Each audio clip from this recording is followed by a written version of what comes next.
Well, it is summer, and summer means things are getting a little hot. And I'm going to open some spicy details here tonight, and I'm going to open up with some hot takes.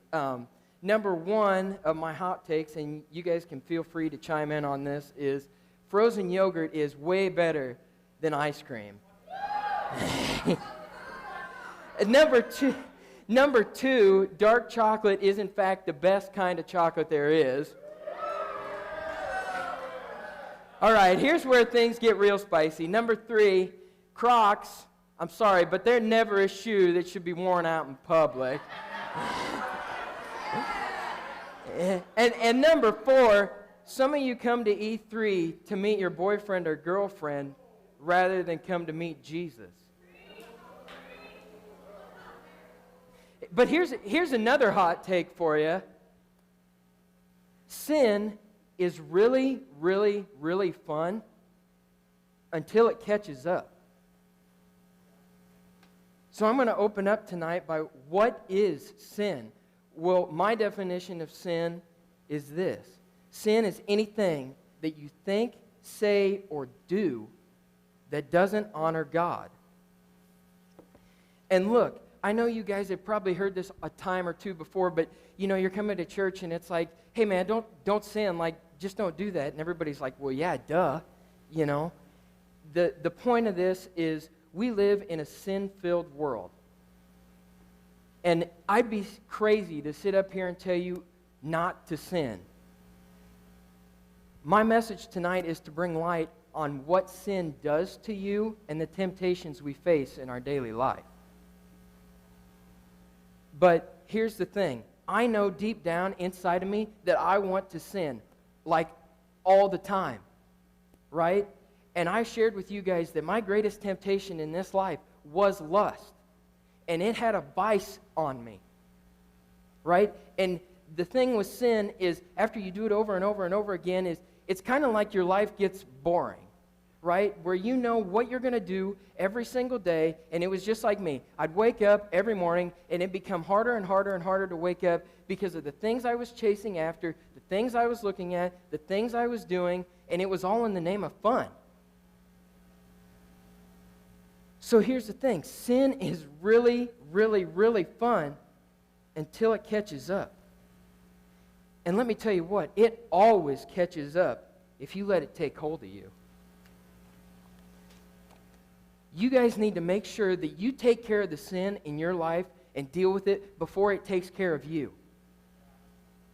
Now look, this message is not for just the kids. This is for everybody.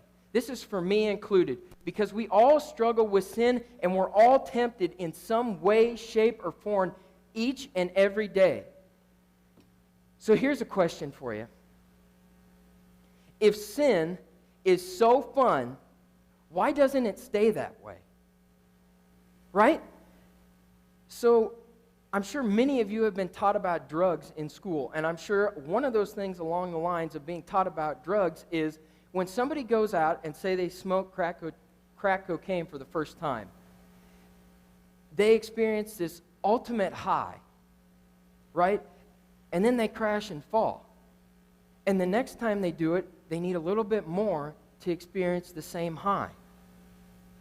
And it becomes a vicious roller coaster of a high and an ultimate low. So if sin is really so good and so fun, why would it be such a vicious roller coaster in our life? Why wouldn't it be a consistent straight line if it's so fun? Look, I hate to sound blunt and harsh here, but I bet you, if I sat down with each and every one of you and we talked about the lowest point in your life, I bet you that I could trace it back to its origin and we trace it together, and I can almost guarantee you that the lowest point in your life somehow started with a sinful action that took hold.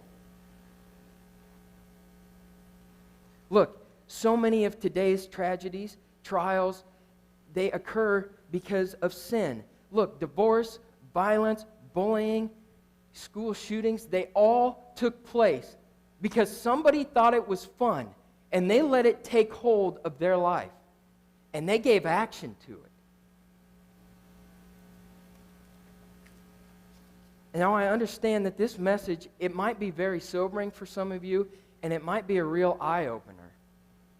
But know this right off the bat, that there's good news in all of this, and it's for all of us, and it's found on the cross. And the weight of our sins is not too much for Jesus to bear. And that's where we're headed tonight. We're headed to the cross, but first, we need to sit in our sin and experience the weight of it and what it does to us.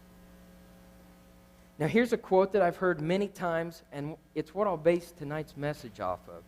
And it's this: sin will take you further than you wanted to go, keep you longer than you wanted to stay, and cost you more than you wanted to pay. My first point is it keeps you further than you ever wanted to go. Now, tonight's message was not supposed to be about sin. When I was first asked to do it, I was going to actually give it on modesty, which would have been a hot take in and of itself.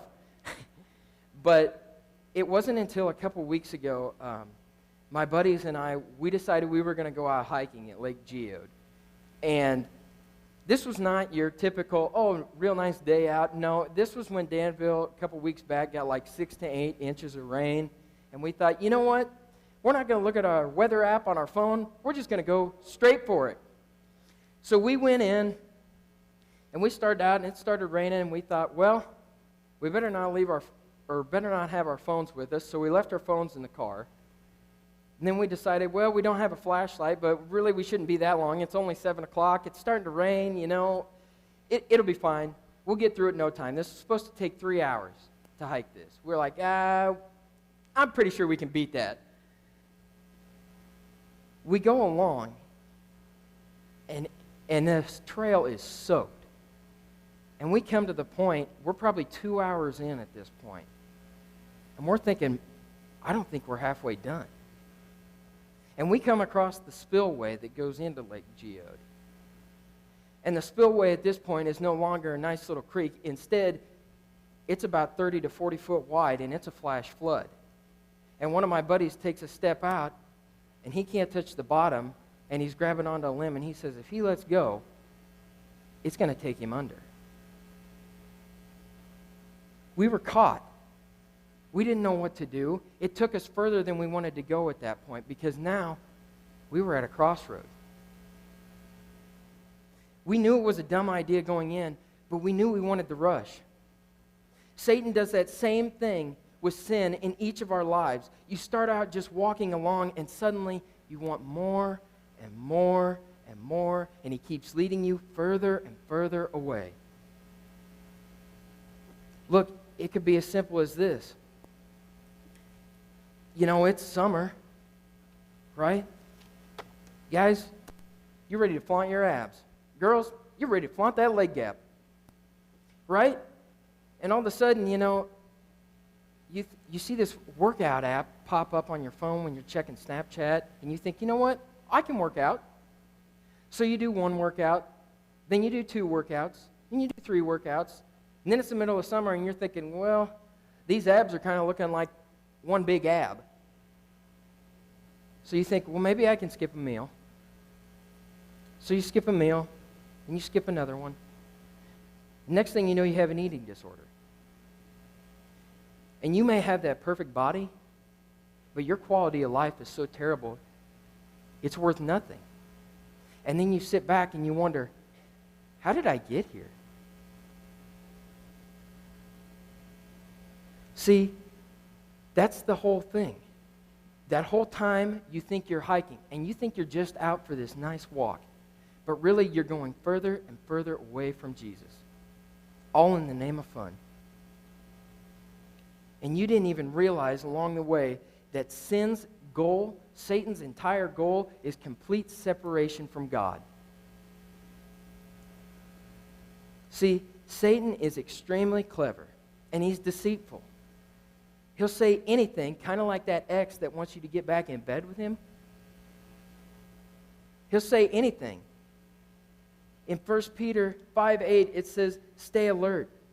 Watch out for your great enemy, the devil. He prowls around like a roaring lion, looking for somebody to devour. Watch your back and guard your hearts.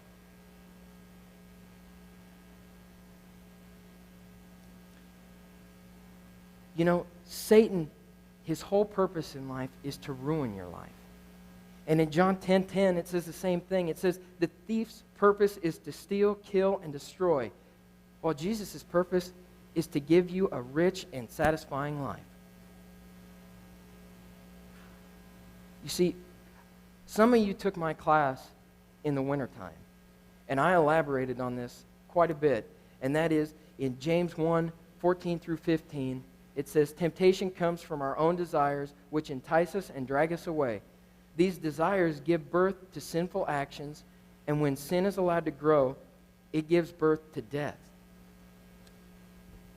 Sin never ends where it begins. Do you guys think that drug addict, that at 14 years old, that went out and smoked meth, that he thought, you know what? 30 years from now, I'm not going to have a house. I'm going to be tied to this drug. I'm going to have no family, and my whole life's going to revolve around that. When you let sin take hold of your life, that's what it's like. My second point is that sin keeps you longer than you ever wanted to stay. See, here's the thing. Satan kind of convinces all of us that we can just kind of pick and choose how we interact with our sin. Right? Like, okay, you guys want to go out tonight and drink and smoke and party? Go ahead. If you don't, who cares? You have freedom. If you want to watch porn tonight, go for it. You have freedom. The whole time, he convinces you that you're free. Look, guys, in this world, there are only 3 temptations which everything will stem from. Just 3. Number 1 is the lust of the flesh. And the lust of the flesh is, that's what I feel like doing.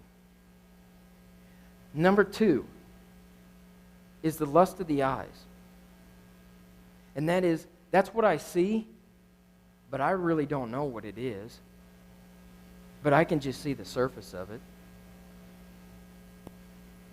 And number 3 is the pride of life. And that is, I don't need God and I don't need you how to tell me to run my life. And Satan sits back and he says, you know what? You can do whatever you want. You can pick and choose how you interact with your sin because you have complete freedom and don't let anybody tell you differently. But the whole time, you're trapped. Look, Romans 6:16 says, don't you realize that you become the slave of whatever you choose to obey? You can be a slave to sin, which leads to death, or you can choose to obey God, which leads to righteous living.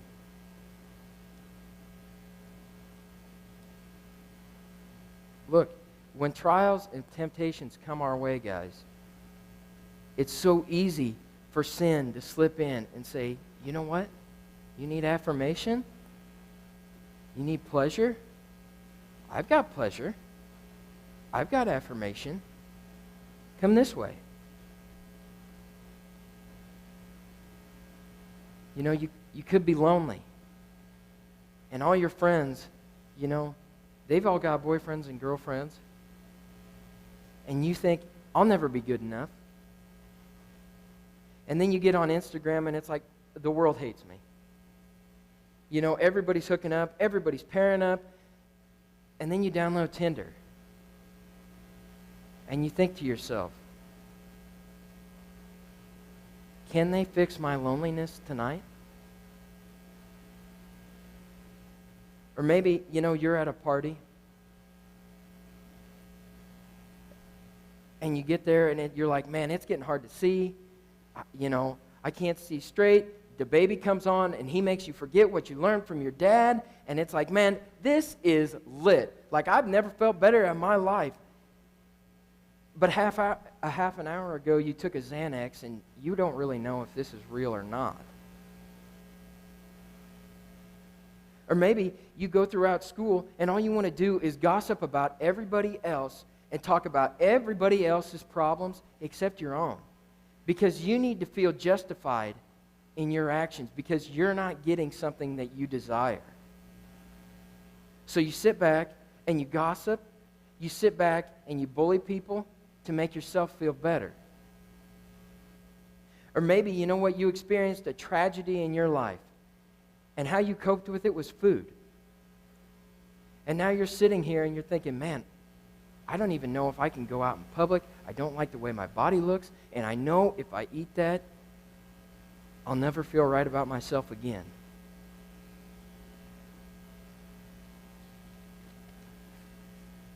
Here's the thing, guys. We all have temptations. Each and every single one of us in this room has a temptation. And the problem in it is that whatever path you choose, if you choose to go down the path of sin, guess what? It will work. It will work for a while. I guarantee it. You know why? Because sex will feel and look a lot like love. And you know what? Drugs will give you the release that you so desperately need. And food will give you the comfort that you long for. But there will always be a hole. And you know what? You better be careful, because what you escape to is what you're enslaved with.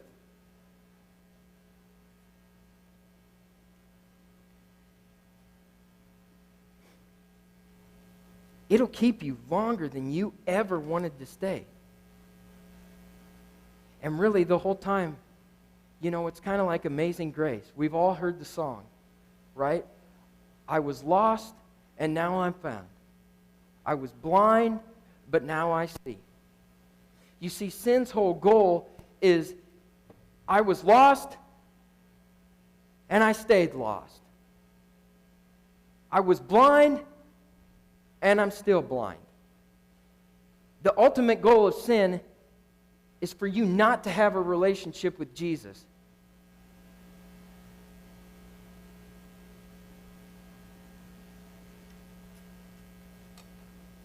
My third point is this. Sin will cost you more than you ever wanted to pay. I'm sure many of you have heard this story before, but in the Bible it talks about the prodigal son. And it's illustrated in Luke 15, 13 through 16. And it says this. A few days later, this younger son packed all his belongings and moved to a distant land. And there he wasted all his money in wild living. And about the time his money ran out, a great famine swept over the land. And he began to starve. And he persuaded a local farmer to hire him, and the man sent him out into his fields to feed the pigs. The young man became so hungry that even the pods he was feeding the pigs looked good to him. But nobody gave him anything. And that's just how sin works in our life. Look, you guys are getting to that age. A lot of you, some of you are already there, that you're thinking, you know what, Mom and Dad, I really don't care what you have to say, because pretty soon I'm going to be out on my own, and I don't care. You're not going to be the boss of me anymore. And some of you now still say, you know what, Mom and Dad, I don't care, because it's my life, and I'm going to do with it what I want. And the whole time you don't realize how much further and further you're going away. And in this story, it took the prodigal son further than he ever wanted to go. It kept him longer than he ever wanted to stay, and he lost everything because of it. And that's a perfect illustration for our lives and how we, at this age, are all about finding ourselves and being our own person and being whoever we want, and we lose sight of God in all of it. And we think, I'm out here, and I'm going to chase fun, and you're not going to tell me how to live my life. And anybody that stands in my way can go get bent. And some of you laugh, but then you sit back and you wonder, how did this happen to me? How did this happen to me? And you know what? What if sin had to reveal all the consequences before you did it? You see, sin does this really, really deceitful thing where it only reveals pleasure to you. It says, you know what? You're going to have a lot of fun. But it doesn't reveal the consequence. It's kind of like this. I've got a buddy who sells cars up in Columbus Junction. And he always tells me, you know, we're talking about trucks or whatever, and he says, you know, it's not a lot if you say it fast. What if Satan had to do that with sin in our lives? What if Satan had to reveal everything to you before you did it? Like this. Like, okay, you guys can go out and you can have all the hot and steamy sex that you want right now, and I guarantee you it'll feel good and you'll get satisfied for tonight. But you know what? It could cost you your future marriage.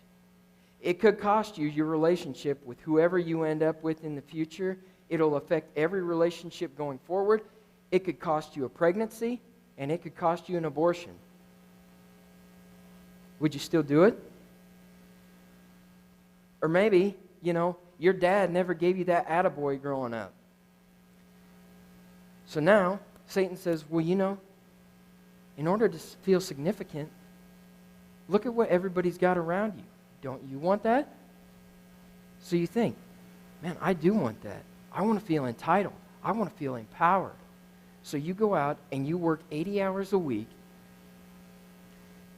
and you buy all the nice new things that you can because you can afford it. And the whole time, your family suffers because of it. You have no real relationship with your wife or your husband, and you have no real relationship with your kids, and you only live for yourself to try and fill that void that only God can fill. Would you still do it? Would you still do it? So ask yourself, am I willing to pay what sin cost me? Guys, the reason each and every single one of us sin is because there's a void in our life that we can't fill with any material or physical thing. It comes from God. The void in your life that you so desperately need comes from God. And I will guarantee you, you will never be satisfied until you experience His love in that void. You'll always be chasing after something, trying to fill yourself, but it'll never get filled. It's why we all do it. It's why I do it still. It's why everybody around me does it still. But I'm telling you this. Romans 5:8 said that God showed us great love by sending Christ to die for us while we were still sinners.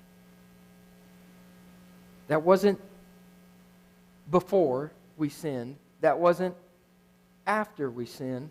That's while we're still sinning. Right now. While we're still in shame, while we're still in guilt, while we're still in addiction, while whatever stronghold grasps our life, that's why He came. We try and feel significant in the world's eyes, and we reject God while we do it. And we don't think twice about it. That's exactly when Jesus came. Because you know what? Jesus was tempted in every single way that I listed before. He was tempted in the wilderness by Satan himself, and He overcame every single temptation because He knew we couldn't. Look, while we go further and further and further into sin, just remember, Jesus came farther than He ever had to save us. And that's where we end up, is the cross. Jesus gave us this perfect illustration on how to overcome sin, how to choose faith, and how to live a perfect life. And I'm not asking you guys to sit here and stop sinning. That would be absolutely crazy. What I am saying is, when you're faced with the choice of should I sin or should I follow God, Think of what God did for you.